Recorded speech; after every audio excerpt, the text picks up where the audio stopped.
आप देख रहे हैं इम्पैक्ट लाइव। मैं हूं आपके साथ करुणा तिवारी। मणिपुर हिंसा जो हुआ उस पर पूरा देश स्तब्ध था। उस समय काफी चर्चाएं तेज हो गई थी कि मणिपुर में हिंसा रुकने की नाम नहीं ले रही है। कुछ दिनों पहले ही मणिपुर के जो मुख्यमंत्री हैं, वहां पर बीजेपी की सरकार है, वहां के जो मुख्यमंत्री हैं एन बीरेन सिंह, उन्होंने इस्तीफा दे दिया। इस्तीफा देने के बाद अब मणिपुर में राष्ट्रपति शासन लागू हो गया है। इस राष्ट्रपति शासन लागू होने के बाद आपको बता दें कि कई तरह की बयानबाजियां भी सामने नजर आ रही है। विपक्ष का आरोप प्रत्यारोप तो शुरू से ही लग रहा है। स्टार्टिंग में ही, जब शुरुआत में ही वहां पर हिंसा हुई थी तो दो समुदायों के बीच हुई थी। आपको बता दें कि इस समुदाय में मैतेई समुदाय था, जो कि दोनों समुदायों के बीच में जो हिंसा शुरू हुई वो ठहरने का अभी तक नाम नहीं ले रही है। वहां पर कानून व्यवस्था की पूरी धज्जियां उड़ी हुई है। जब पत्रकारों द्वारा बातचीत किया गया जीतन राम मांझी और उपेंद्र कुशवाहा से, तो वो क्या कुछ कह रहे हैं, सुने। मणिपुर में राष्ट्रपति शासन लागू कर दिया गया है। वहाँ की जो स्थिति थी, केंद्र की सरकार को उचित लगा तो राष्ट्रपति शासन लागू हुआ। वहाँ व्यवस्था को ठीक करने के लिए ये जरूरी था, इसलिए ऐसा हुआ। लालू प्रसाद यादव कह रहे हैं कि हमारे रहते हुए बिहार में बीजेपी की सरकार नहीं बने। देखिए, लालू जी जिन दिनों पूरे फॉर्म में थे, गरज रहे थे बिहार में घूम घूम कर, उन दिनों तो उनकी पार्टी की सीट 22 तक सिमट कर आ गई थी।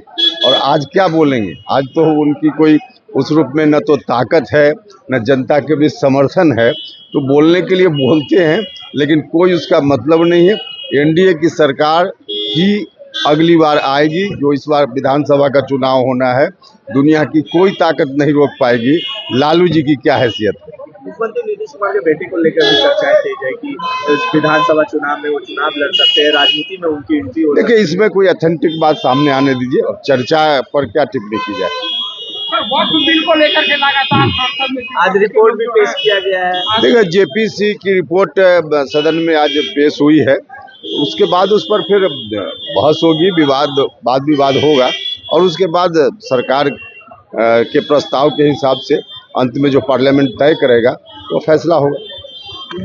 मणिपुर में राष्ट्रपति शासन लागू हो गया। आप लोग क्या चाहते थे नहीं हो?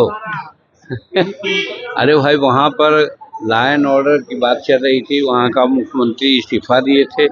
इस्तीफा देने के बाद दूसरे मंत्री की बात हो रही थी। बात सही है कि कोई स्थिति ऐसी आई कि कुछ दिन के लिए राष्ट्रपति शासन लगा करके वहाँ लॉ एंड ऑर्डर ठीक किया जाए। इस तरह से वैसा किया होगा तो अच्छा ही होगा। सरकार जब डिसीजन लिया है तो डिसीजन को हम स्वागत करते हैं। लालू प्रसाद यादव कह रहे हैं कि बिहार में उनके रहते हुए में बीजेपी की सरकार नहीं बने। लालू जी भविष्यवक्ता नहीं न है, अपना भविष्य के बारे में क्यों नहीं कहते हैं? वो अपना भविष्य के बारे में बोलते कि हाँ उनको क्या होगा और उनके घर में क्या हो रहा है ये भी हमने सुना है। तो किसी के बारे में भविष्य क्या कर सकते हैं? सरकार बिहार में बनेगी 100%, 225 सीट आवेगी। नीतीश कुमार के नेतृत्व में सरकार बनेगी और इसके लिए प्रधानमंत्री नरेंद्र मोदी जी भी एकदम तैयारी कर रहे हैं। और 24 तारीख को आप भागलपुर में आ रहे हैं।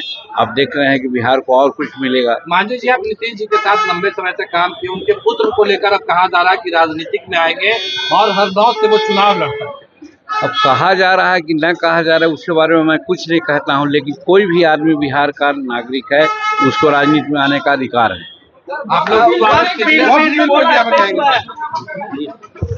दरअसल आपको बता दें कि राष्ट्रपति शासन की प्रक्रिया कैसे शुरू होती है। तो ये प्रक्रिया तब शुरू होती है जब राष्ट्रपति राज्यपाल द्वारा भेजी गई रिपोर्ट से संतुष्ट होते हैं कि ऐसी स्थिति उत्पन्न हो गई है जिसमें राज्य की सरकार संविधान के प्रावधानों के अनुसार नहीं चल सकती है। इसके बाद राष्ट्रपति इसकी उद्घोषणा जारी करते हैं। राष्ट्रपति शासन 2 महीने तक लागू रह सकता है। इसकी अवधि बढ़ाने के लिए इसके खत्म होने से पहले लोकसभा और राज्यसभा को एक प्रस्ताव के माध्यम से मंजूरी देनी होती है। अगर दोनों सदनों से मंजूरी मिल जाती है तो राष्ट्रपति शासन की घोषणा को 6 महीने और बढ़ाया जा सकता है। संसद 6 महीने के विस्तार को 3 साल तक मंजूरी दे सकती है। देखिए, आपको बता दें कि जो राष्ट्रपति शासन लागू हुआ है मणिपुर में, ये हिंसा की वजह से हुआ है। जब राज्य सरकार के कंट्रोल से बाहर हो गई है, वहाँ की कानून व्यवस्था अब राज्य सरकार नहीं संभाल पा रही है, वहाँ के हिंसा में को नहीं संभाल पा रही है, इसलिए वहाँ पर राष्ट्रपति शासन भी लागू हो गया है। इस खबर पर आपका क्या कुछ करना, आप भी हमसे साझा करें। सहयोगी राहुल के साथ मैं करुणा तिवारी, पटना।